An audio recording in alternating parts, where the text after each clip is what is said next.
Fikirler ölmez, umutlar ölmez. Mustafa Kemallerin ışığı sönmez.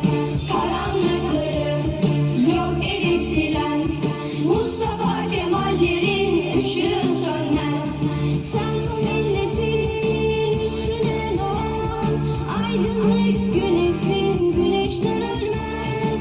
Yarınlar bizim senden armağan ve senden emanet, hürriyet ölmez. Karanlık bulutları ezen bakışlar, gözlerin gökyüzü, gökyüzü ölmez.